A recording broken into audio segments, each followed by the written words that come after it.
Stephen Bastian with the Relationship Life once again. I want to say thank you to Anthony Johnson. AJ, you did a marvelous job. He created the graphics for the intro to this thing. If you saw it, it's all new.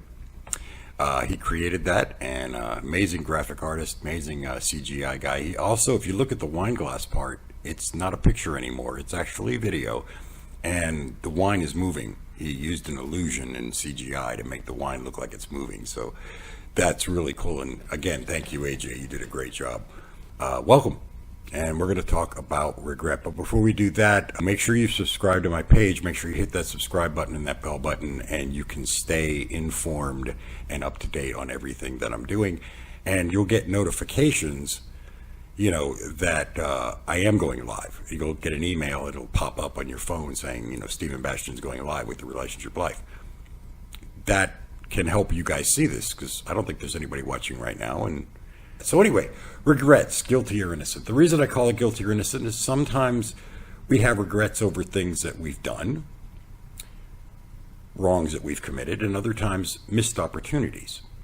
To give you an example of a missed opportunity, I'll tell you a story. You know how I love to tell stories. My grandmother and grandfather, years and years ago, this is back in the early 80s, like 81 or 82, they invited a gentleman over to their house. Now, they weren't wealthy, but they did rather well. They lived in a gated community in Florida, and they were pretty well off. So they invited him over, and they had dinner, and after dinner they were having coffee. And he brought up something that the reason he was there. He knew they invested in things, and he wanted them to invest in his new company. So he told them about the company. And he said, imagine you're at home and you want to watch a movie. So you go to a store and you rent a videotape of a movie that you like. And you rent it for 24 hours. And then you bring it back the next day. You get to watch it and you rent it. I'm going to call it Blockbuster Video. My grandfather thought about it for a minute. He's like, no, I'm sorry, but no, that's a bad idea. Nobody's going to go to a store to rent a film that they just saw in the movie theater. No, why would anybody do that? You've already seen it. Why would you rent it? And then if they rent it, what if they don't return it? You're going to lose videos. People are lazy. They're not going to return a video. They're going to keep it. They get a video for cheap. Now, back then, VCRs were expensive. You paid $700-800 for a VCR. That not everybody had one. So he was like, this is never going to fly. Well, now we know, years later, that Blockbuster became an empire. And they could have got in on the ground floor for 30 grand. Now, 30 grand doesn't sound like a lot to us, but back then, that could buy a house. It was a lot of money back then. But still, they would have gotten in on the ground floor of a major Fortune 500 company, and they would have been on the board of directors. They would have had, major shareholders because they were the original investors. And he turned them down. He said, no, I'm not interested. Thank you. I appreciate your time, but no, we're not interested in anything like that. My grandmother still tells that story that years later, they regret that because they would have been millionaires, multi-millionaires. And I would be a trust fund baby. I regret it too, and I wasn't even there. But, that's an example of an innocent missed opportunity, of an innocent regret. You wish you had.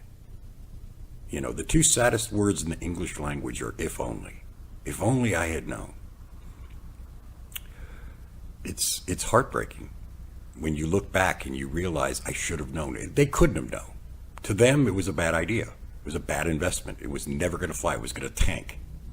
They didn't know. A lot of times we go with what we know, and back then, video wasn't that popular, so how could that possibly work? Well, it did. Now, a guilty regret is something that you have done, a wrong you've committed, something you've done wrong where you feel guilty about it and you regret doing it. And as a result, you have lost friendships or lost relationships because of something you did. I'll give you an example of that. The second story, I'll tell you another story. Years and years ago, I had a friend of mine, we'll call her Michelle. I always change names. I don't put people out there like that. And she had a boyfriend. We'll call him, I forget what I called him in the last video. We'll call him Rick. Okay. So Michelle and Rick.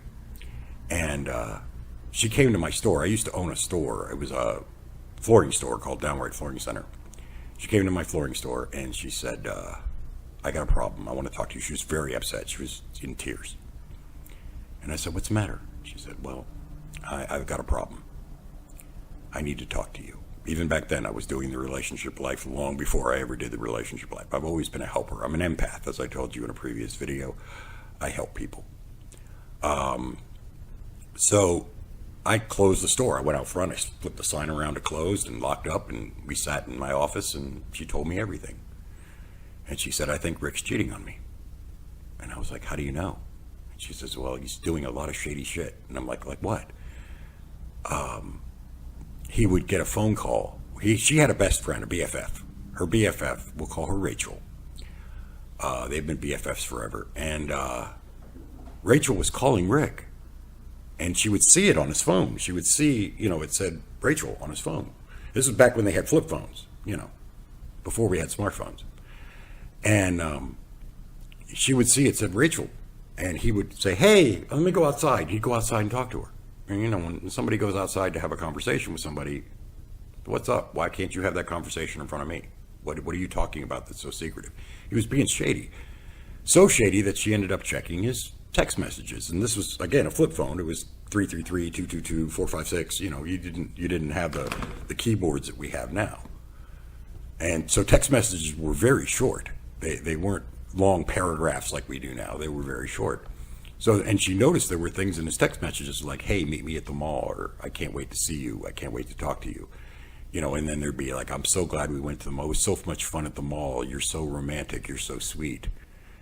Things that were red flags that were like, what the hell? So she believed in her mind, and she knew beyond a shadow of a doubt that this guy was cheating on her. And she was pissed. She was done. She told me, I'm done. I'm done with this guy. And I had told you in an earlier episode that when a woman in a relationship is done, she's not necessarily done at that moment. She was done 6 months ago. You just didn't know about it. We guys are blindsided all the time. We haven't even had a fight. All of a sudden she tells me we're done. Like, what the hell? I didn't do anything wrong. It's what you did 6 months ago that pissed her off.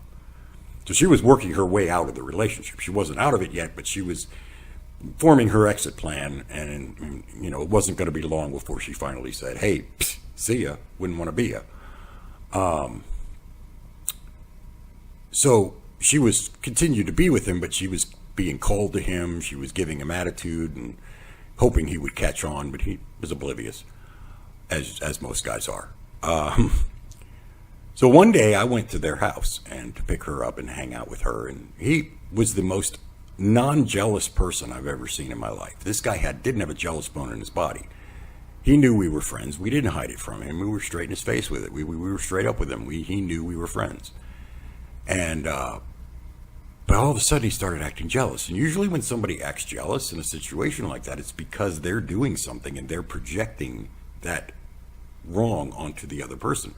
So all of a sudden he started becoming really, really jealous and saying things that he never said before, like, I don't understand why you two are hanging out all the time, and it's not cool, and I don't like you hanging out with her, and you almost said her name again. God, so I don't like you hanging out with Michelle, and blah, blah, blah. And,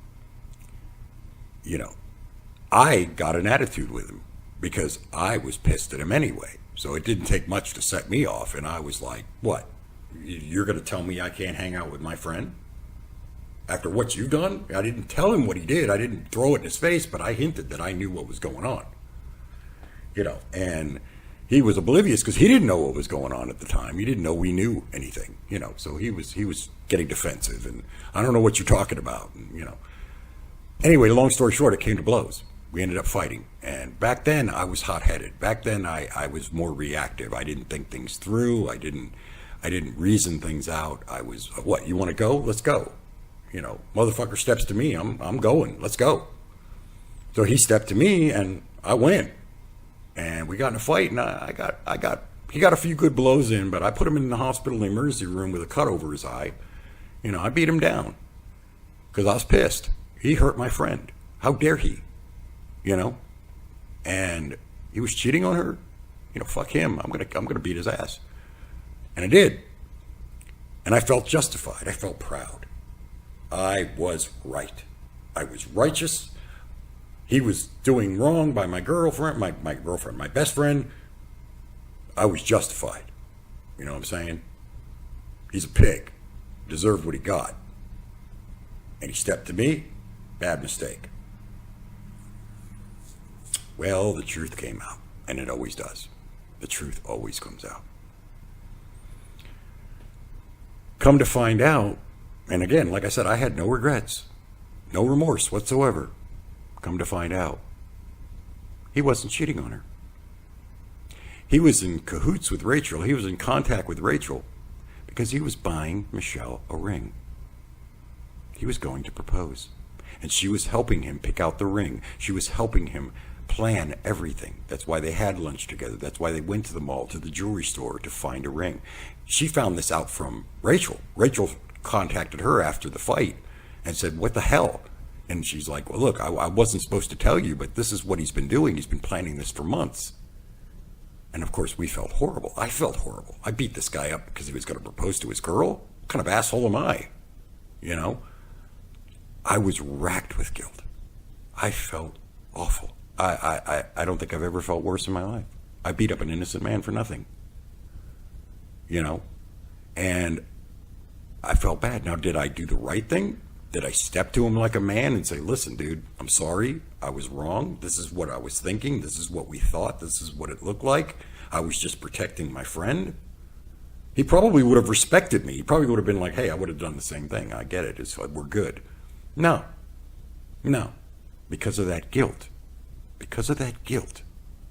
And I didn't want to face that guilt. And because of my pride, I wouldn't allow myself to admit that I was wrong. I justified it further. Well, he stepped to me. He stepped to me like a man. I'm going to fight like a man. I'm not going to puss out. I'm not going to bitch up. I'm going to step to him. He steps to me. I'm going to step to him. What's up? Motherfucker steps to me. It's on. That's how I was back then. I didn't reason things out. And so I justified that guilt. Well, I wasn't wrong. Dude stepped to me. Deserved what he got. That guilt, that justification, that arrogance, that pride cost me my friendship with Michelle. Michelle and I probably would be friends today. She was my go-to. She was my rock. She was the person that I talked to about anything and everything. Things I couldn't go to anybody else with because she understood me. If I was having a bad day or having a problem with a girlfriend or another relationship, I go to her, and what do? You know, she helped me through a lot of stuff. She was always there for me, and I was always there for her. I lost my person because he wasn't going to allow her to hang out with me. And she had to justify her own guilt and make me wrong. So she made me the bad guy that, how dare I hit her boyfriend? How dare I take it to violence? She doesn't need to have that kind of violence in her life. I lost my person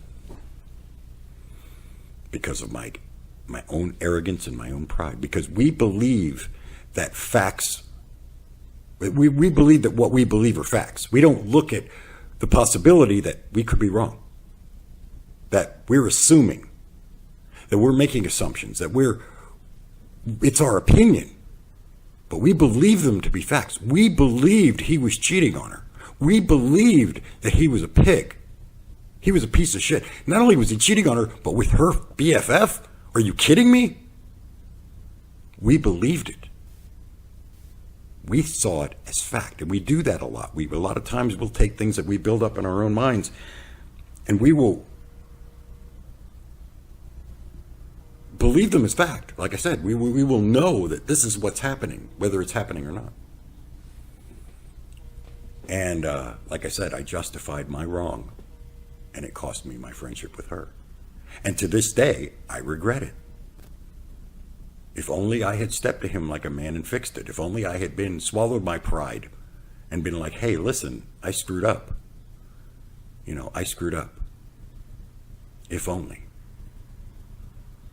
But I didn't do that. And as a result, that friendship's over. There's other kinds of guilt. Like people are generally good. People are generally good. Unless, and I know I did a whole show on narcissism, unless you are narcissistic, unless a person's narcissistic or they're a complete psychopath, people are generally good. People will generally not want to hurt other people if they can help it. Okay? They'll go out of their way to protect someone from themselves if they know they're doing wrong. I'll give you an example. I'll give you a third story real quick. Have you ever seen somebody who has a great job and they're making good money and it seems like they've got a cake job and for no reason at all, they just quit the job. They just quit. And you're like, why the hell did you quit your job, man? You had a cake job. That was easy. You're making good money. Why'd you quit? It's because they did something. They did something that they feel guilty about. They can't justify it in their own minds. So to protect someone else from themselves, to protect the boss from themselves or the company from themselves, they'll quit. They'll blow it off. We do it in relationships. We're doing something that we know is wrong in the relationship, and for no reason at all, they think they're having a great relationship. They think everything's fine. The other person will blow it off.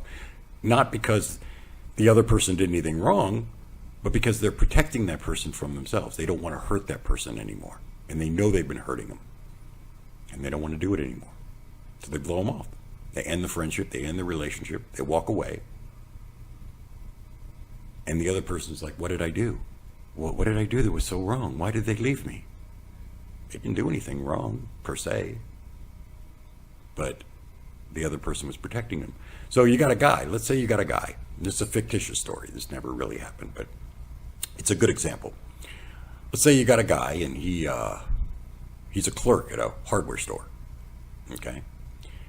And he's working full-time. He's making pretty decent money. He's paid, by the hour.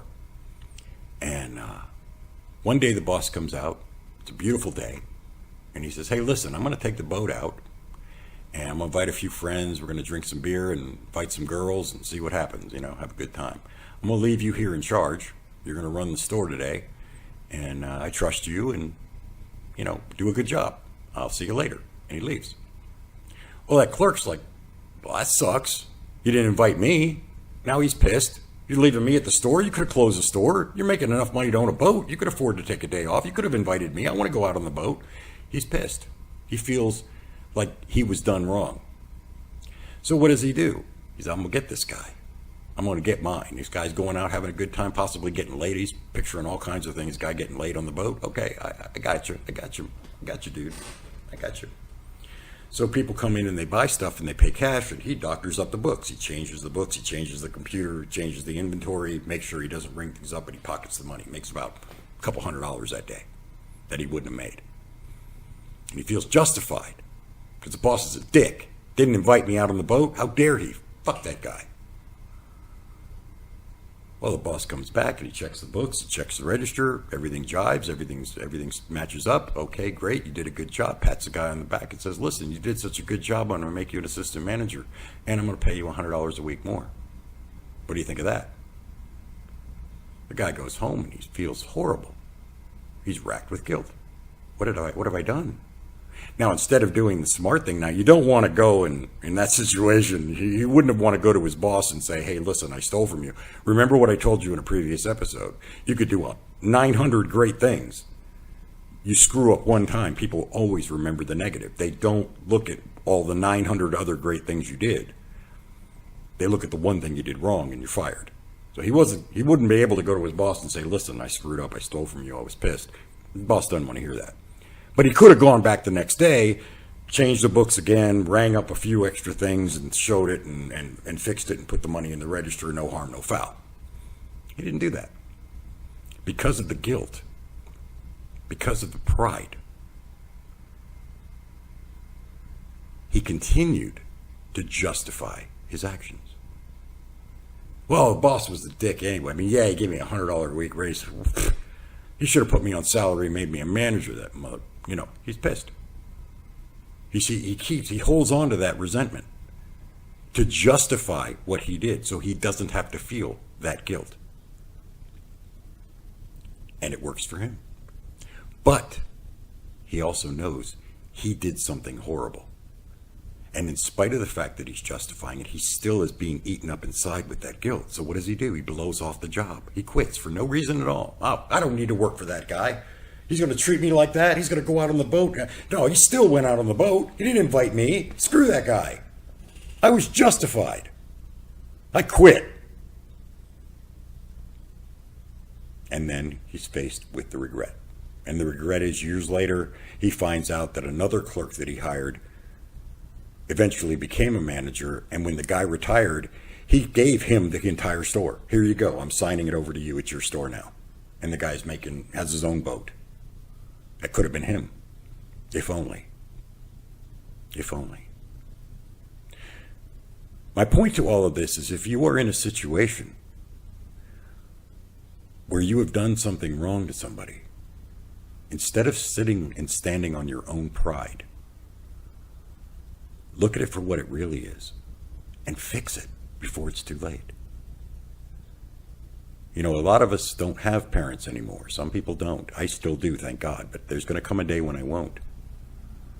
How many people have you heard of that have said that, you know, someone in my family died and I could have reached out to that person? And maybe you haven't talked to that parent or that sibling in years.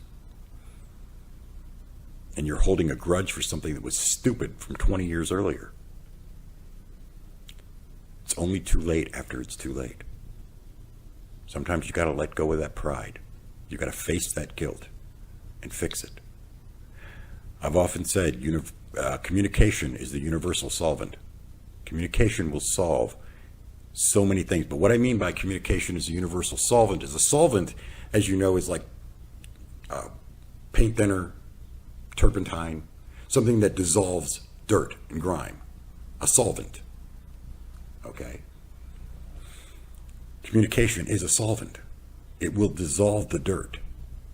It will dissolve the grime, and it will make things shiny and new again. All you have to do is communicate. Open the lines of communication. Fix the problem before it's too late. You may have walked away from a friendship or a relationship that you know you could have fixed. Because, listen, you can blame the other person all you want, but it takes two to fight. It takes two to fight. It takes two to start fights. And maybe the other person started it. Maybe there have been a few fights that you've started. Maybe you've said some things that you knew would push that other person's buttons. That you knew would set that other person off. And you knew it would start a fight. And then you're going to blame that other person for fighting with you? Of course they're going to fight with you. You set them off. You push their buttons. If you've done things like that, if you've ended a friendship or a relationship because you're blaming that other person for everything because maybe you feel guilty about something. Maybe you didn't give that person a fair chance. Maybe you didn't express yourself like you should have. Maybe you held things back. Maybe you lied. Because I promise you that other person is looking at you like you're a pathological liar. You promised you weren't going anywhere. You promised that you were going to be there for that person, and then you abandoned them. Why? They don't know why. They're blaming them. What did I do? I didn't do anything. We had a few fights. Yeah, we disagreed. But that's what people do. We still were communicating, and you cut me off because you found something better? No. Sometimes you just got to fix it. And you got to fix it before it's too late, because the last thing you want to be doing is 20 years from now looking back on something going, I wish I had. If only I had fixed it when I had the chance. If only that person was still in my life. Because, like I said earlier, guilt is a motherfucker. Regret is a motherfucker too. Anyway, I'm Stephen Bastian. This is The Relationship Life. I'll see y'all next time.